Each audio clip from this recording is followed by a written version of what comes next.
السلام علیکم ورحمۃ اللہ وبرکاتہ۔ نحمده ونصلي على رسوله الكريم، اما بعد، احسن الكلام كلام الله واحسن الهدي هدي محمد صلی اللہ علیہ وسلم۔ حضرت محترم، حج کے احکام و مسائل اور حج کا طریقہ اللہ تعالیٰ کے فضل و کرم سے آپ کے سامنے اختصار کے ساتھ بیان کیا جا رہا ہے۔ کل کی نشست میں یوم ترویہ 8 ذو الحجہ کے جو مناسک ہیں حج کے، اس کے متعلق بتایا گیا تھا۔ یہ 8 ذو الحجہ کو کون کون سے حج کے مناسک ہم نے سر انجام دینے ہیں۔ آگے 9 ذو الحجہ جب ہم نے منا سے صبح فجر کی نماز پڑھنے کے بعد اور سورج نکلنے کے بعد، جو کہ احادیث میں اور رسول اللہ صلی اللہ علیہ وسلم کا حج کا طریقہ ہے، اس میں جو آتا ہے کہ نبی کریم صلی اللہ علیہ وسلم نے منا میں صبح فجر کی نماز ادا کی اور وہاں پر کچھ دیر کے لیے بیٹھے رہے یہاں تک کہ سورج طلوع ہو گیا۔ اور جب سورج طلوع ہو گیا تو نبی کریم صلی اللہ علیہ وسلم یوم عرفہ یعنی کہ عرفات کی طرف، جس کو ہم 9 ذو الحجہ کہتے ہیں، اور اسی دن کے روزے کے متعلق بہت فضیلت ہے، عرفات کے میدان کی طرف نبی کریم صلی اللہ علیہ وسلم نے اپنی اونٹنی جس کا نام قصوہ تھا، اس کے اوپر تشریف فرما ہوئے اور عرفات کی طرف چل دیے۔ اب یہاں پر احادیث میں جو آتا ہے کہ نبی کریم صلی اللہ علیہ وسلم جب عرفات کے میدان میں پہنچے تو نبی مکرم صلی اللہ علیہ وسلم نے مسجد نمرہ، جو کہ اب تو کافی بڑی مسجد بن چکی ہے، اور اس کا کچھ حصہ جو ہے یعنی کہ فرنٹ کا جو حصہ ہے وہ عرفات کے میدان سے باہر ہے، لیکن رسول اللہ صلی اللہ علیہ وسلم نے اسی مسجد میں، مسجد نمرہ، وہاں پر نبی کریم صلی اللہ علیہ وسلم نے خطبہ ارشاد فرمایا۔ تو جب نبی کریم صلی اللہ علیہ وسلم عرفات کے میدان میں پہنچے تو وہاں پر ایک خیمہ لگا ہوا تھا۔ رسول اللہ صلی اللہ علیہ وسلم اس خیمے میں تشریف فرما ہو گئے، اور جب سورج تھوڑا ڈھلنے لگا تو تقریباً جو محدثین بیان کرتے ہیں کہ ظہر سے تھوڑا آگے کا وقت اور عصر سے تھوڑا پہلے کا وقت، رسول اللہ صلی اللہ علیہ وسلم وہاں پر چلے گئے مسجد نمرہ کے اندر، اور وہاں پر نبی کریم صلی اللہ علیہ وسلم نے خطبہ ارشاد فرمایا، اور اس خطبہ جس کو ہم حجۃ الوداع کہتے ہیں، یہ رسول اللہ صلی اللہ علیہ وسلم کی حیات مبارکہ کا آخری حج ہے، اسی کو ہم حجۃ الوداع کہتے ہیں۔ اور اسی حج کے خطبے میں اللہ رب العزت نے وہ آیت کریمہ نازل کی جب نبی کریم صلی اللہ علیہ وسلم خطبہ ارشاد فرما رہے تھے۔ خطبے کے دوران ہی اللہ رب العزت نے جبرائیل علیہ السلام کو بھیجا اور رسول اللہ صلی اللہ علیہ وسلم کے اوپر یہ آیت کریمہ نازل ہوئی، الیوم اکملت لکم دینکم واتممت علیکم نعمتی ورضیت لکم الاسلام دینا۔ اور رسول اللہ صلی اللہ علیہ وسلم کے اوپر جب یہ آیت کریمہ نازل ہوئی تو صحابہ کرام بیان کرتے ہیں کہ نبی کریم صلی اللہ علیہ وسلم مسکرائے، اور ہم بھی نبی کریم صلی اللہ علیہ وسلم کو دیکھ کے مسکرانے لگے کہ رسول اللہ صلی اللہ علیہ وسلم کے اوپر لگتا ہے کہ خوشخبری نازل ہوئی ہے، نبی کریم صلی اللہ علیہ وسلم مسکرا رہے ہیں۔ تو نبی کریم صلی اللہ علیہ وسلم نے خطبے کے جب وحی نازل ہوئی اس کے بعد خطاب فرمایا اور بتایا کہ جو دین اللہ رب العزت نے حضرت آدم علیہ السلام سے شروع کیا تھا، وہ اللہ تعالیٰ نے مجھے شرف بخشا ہے کہ وہ دین آج مجھ پر مکمل ہو چکا۔ یوم عرفہ جس دن کا ہم روزہ رکھتے ہیں، یعنی کہ جو حجاج نہیں ہیں، حج کرنے کے لیے نہیں گئے، جو اپنے ممالک میں یا اپنے شہروں میں ہیں، وہ اس دن کا روزہ رکھتے ہیں، اور اسی وجہ سے اس دن کی بہت بڑی فضیلت ہے۔ اور اس دن کے روزہ رکھنے کا بھی یعنی کہ 9 ذو الحج کا اکثر بلکہ ہر سال اختلاف رہتا ہے کہ یوم عرفہ جو ہے وہ ان کا جو یوم عرفہ ہے ہم نے اس دن روزہ رکھنا ہے یا ہم اپنے 9 ذو الحج کے مطابق روزہ رکھیں۔ لیکن سیدھی سی بات ہے، ہم ہر اسلامی سال اپنے چاند کے مطابق شروع کرتے ہیں، روزہ رکھتے ہیں اپنے چاند کے مطابق شروع کرتے ہیں، عید کرتے ہیں اپنے چاند کے مطابق شروع کرتے ہیں، عید کرتے ہیں تو اپنے چاند کے مطابق کرتے ہیں۔ لیکن جب اس طرح کا کوئی معاملہ آ جاتا ہے تو ہم کہتے ہیں کہ نہیں، ہم نے اس کے مطابق کرنا ہے۔ یہ طریقہ درست نہیں ہے۔ یوم عرفہ کس دن کو ہے؟ نوز الحج کو ہے، اور جب ہماری یہاں پہ نوز الحج بنتی ہے ہم نے اس دن روزہ رکھنا ہے۔ اس میں کوئی اختلاف کرنے کی ضرورت ہی نہیں ہے۔ ہاں کوئی کہتا ہے کہ ہم نے اس یوم عرفہ کو بھی رکھنا ہے نوز، تو 8 اور 9 کا دونوں کا رکھ لے، لڑنے کی ضرورت ہی نہیں ہے کہ ادھر کا بھی ہو جائے گا ادھر کا بھی ہو جائے گا۔ تو خیر یہ ایک معاملہ ایک الگ ہے۔ آگے عرفات میں نبی کریم صلی اللہ علیہ وسلم نے جب خطبہ ارشاد فرما لیا اور خطبے میں یہ فرمایا جو میں نے آیت کریمہ آپ کے سامنے تلاوت کی ہے کہ آج کے دن اس دین کو اللہ رب العزت نے مکمل کر دیا گیا تمہارے لیے، تو اس کے بعد جو ہے رسول اللہ صلی اللہ علیہ وسلم نے اذان دلائی۔ حضرت بلال رضی اللہ تعالیٰ عنہ کو حکم دیا گیا اذان دی جائے۔ اذان دی گئی تو نبی کریم صلی اللہ علیہ وسلم اس کے بعد تکبیر کہی گئی تو ظہر کی نماز رسول اللہ صلی اللہ علیہ وسلم نے فرمائی 2 رکھتے ہیں، قصر نماز جس کو ہم کہتے ہیں، اور اس کے بعد ایک مرتبہ دوبارہ تکبیر کہی گئی،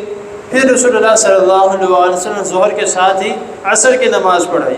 اور باقاعدہ احادیث میں یہ الفاظ موجود ہیں کہ ان دونوں نمازوں کے درمیان کوئی بھی ایک رکعت نماز کسی نے نہیں پڑھی، یعنی کہ اس سے معلوم ہوتا ہے کہ دونوں نمازیں اکٹھی پڑھائی گئیں، جس کی وجہ سے بیچ میں کوئی ٹائم ہی نہیں تھا اور بھی نماز پڑھنے کا،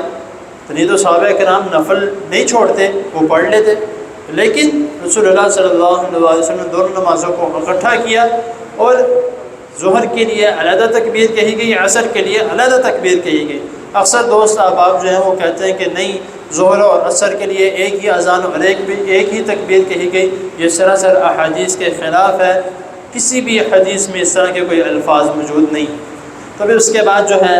عصر کے بعد نبی کریم صلی اللہ علیہ وسلم نے دعا مانگی، یہاں تک کہ صحابہ کرام بیان کرتے ہیں کہ نبی کریم صلی اللہ علیہ وسلم نے اپنے ہاتھ اتنے بلند کر لیے کہ نبی کریم صلی اللہ علیہ وسلم کی بغل مبارک کی روشنی سفیدی ہمیں نظر آنے لگ گئی، اتنے اونچے رسول اللہ صلی اللہ علیہ وسلم نے اپنے ہاتھوں کو بلند کر کے دعا کی۔ اور ایک چند احادیث میں یہ بھی آتا ہے کہ نبی کریم صلی اللہ علیہ وسلم نے کھڑے ہو کے دعا کی۔ اور اکثر ہمارے دوست احباب جو ہیں وہ شرم کرتے ہیں یا شرم کھاتے ہیں کہ میرے دوست کو دیکھ رہا ہے، کوئی ساتھ والا حاجی دیکھ رہا ہے، میں کس طرح دعا مانگوں، ہاتھ کیسے اٹھاؤں یا اللہ تعالیٰ سے کس طرح گڑ گڑا کے دعا مانگوں۔ کسی کو کوئی خبر نہیں، ہر کوئی اپنا عمل کر رہا ہے۔ آپ اپنی دعا مانگیں، آپ نے لوگوں کے لیے مانگنی ہے، آپ نے اپنے لیے مانگنی ہے، اللہ تعالیٰ سے دعا مانگنی ہے۔ آپ بیٹھ کے مانگے، کھڑے ہو کے مانگے، الگ ہو کے مانگے، کوئی مسئلہ نہیں ہے، بلکہ وہاں پر کافی اس طرح کی جگہ موجود ہوتی ہے جہاں پہ چھاؤں ہوتی ہے، تو آپ وہاں پہ اپنا مصلی لے کر الگ ہو کے اللہ تعالیٰ سے اپنی التجائیں مانگے، اللہ تعالیٰ سے دعا مانگے۔ اور اس دن کو رسول اللہ صلی اللہ علیہ وسلم نے احادیث میں جو فرمایا ہے کہ اس دن جو اللہ تعالیٰ سے گڑ گڑا کے دعا مانگتا ہے تو یہ ایسا دن ہے کہ اس کے علاوہ اللہ تعالیٰ نے کسی دن بھی جہنمیوں کو جہنم سے اتنا آزاد نہیں کرتا جتنا اللہ تعالیٰ اس دن آزاد کرتے ہیں۔ تو ہم جو پھر بھی اللہ تعالیٰ کے حضور دعا کر رہے ہیں، اللہ تعالیٰ جب انسان اس جگہ پہ موجود ہو کہ عرفات کے میدان میں اللہ تعالیٰ سے اپنے بخشش کی دعا مانگتا ہے، اللہ تعالیٰ فرشتوں کو کہتے ہیں کہ وہ دیکھو کتنی دور سے لوگ آئے ہیں،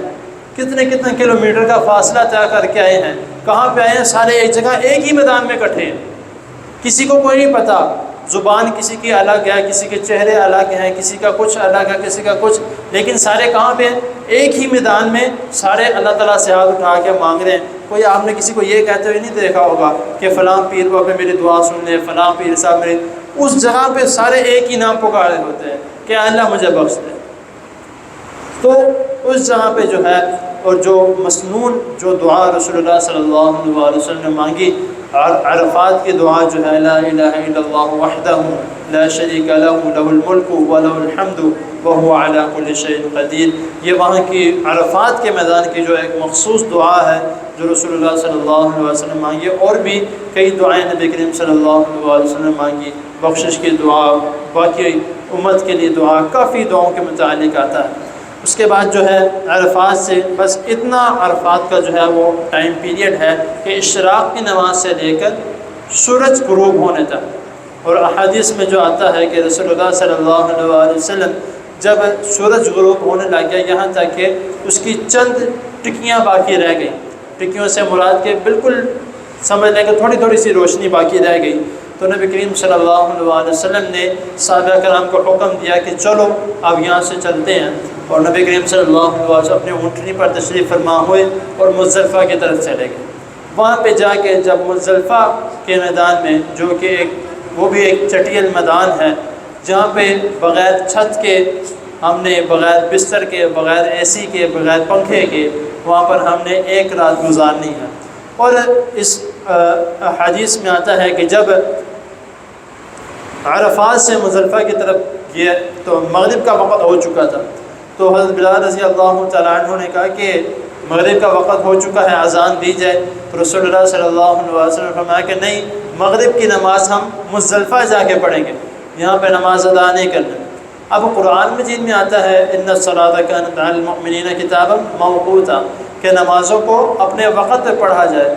تو لیکن یہاں پر رسول اللہ صلی اللہ علیہ وسلم منع فرما رہے ہیں، تو اب کہتے ہیں کہ یہاں پہ نبی کریم صلی اللہ علیہ وسلم نے منع فرمایا، ایسا کیوں ہے؟ نماز کی ترتیب کا خیال کیوں نہیں رکھا گیا؟ قرآن مجید میں یہ بھی آتا ہے کہ جو رسول اللہ صلی اللہ علیہ وسلم تمہیں دے دے اسے لے لو، اور جسے روک دے اسے رک جاؤ۔ نبی کریم صلی اللہ علیہ وسلم نے حکم دیا وما آتاکم الرسول فخذوہ، جو رسول اللہ صلی اللہ علیہ وسلم تمہیں دیا اسے لے لو، وما نہاکم عنہ فانتہوا، جو جس سے نبی کریم صلی اللہ علیہ وسلم نے روک دیا اسے رک جاؤ۔ من یطع الرسول فقد اطاع اللہ، اللہ تعالیٰ نے کیا فرمایا کہ میرے رسول کی اطاعت کرو گے گویا میری اطاعت کرو۔ تو اس لیے یہاں پر نبی کریم صلی اللہ علیہ وسلم نے حکم دیا۔ اب مزدلفے میں جا کے ہم نے وہاں پر جس طرح یہاں پر ایک اذان اور 2 تکبیروں کے ساتھ ظہر اثر پڑھی گئی، وہاں پر جا کے ہم نے ایک اذان اور 2 تکبیروں کے ساتھ اکٹھی کر کے مغرب اور عشاء کی نماز جو ہے وہ پڑھنی۔ اب دونوں نمازیں پڑھنے کے بعد جو ہے وہ نبی کریم صلی اللہ علیہ وسلم نے حکم دیا کہ اب آرام کر لو، صبح جو ہے وہ تمہیں بہت کام ہے۔ اس حدیث میں آتا ہے کہ نبی کریم صلی اللہ علیہ وسلم نے اس دن جو ہے تہجد کی نماز بھی نہیں پڑھی، حالانکہ امت کے لیے تہجد کی نماز فرض نہیں ہے، لیکن رسول اللہ صلی اللہ علیہ وسلم نے تہجد کی نماز بھی فرض تھی، تو نبی کریم صلی اللہ علیہ وسلم اس دن تہجد کی نماز بھی نہیں پڑھی۔ تو اس میدان میں، مزدلفہ کے اس ٹٹیل میدان میں نبی کریم صلی اللہ علیہ وسلم لیٹ گئے، سو گئے، اور صبح جو ہے وہ فجر کی نماز کے ٹائم اٹھے، فجر کی نماز پڑھی، اور اسی طرح جس طرح بنا سے عرفات آنے کے لیے، تو اسی طرح مزدلفہ نبی کریم صلی اللہ علیہ وسلم سے فجر کی نماز کے بعد جب وقت ہو گیا اشراق کا، تو نبی کریم صلی اللہ علیہ وسلم وہاں سے اٹھ گئے اور کوچ کر گئے۔ آگے جو جمعرات کا سلسلہ ہے وہ انشاءاللہ تعالیٰ کل بیان کیا جائے گا، وقت کافی ہو گیا۔ اللہ تعالیٰ کی حضور دعا ہے اللہ تعالیٰ ہمیں جو سنا ہے اس کو سمجھنے کے، اس پر عمل کرنے کی توفیق عطا فرمائے۔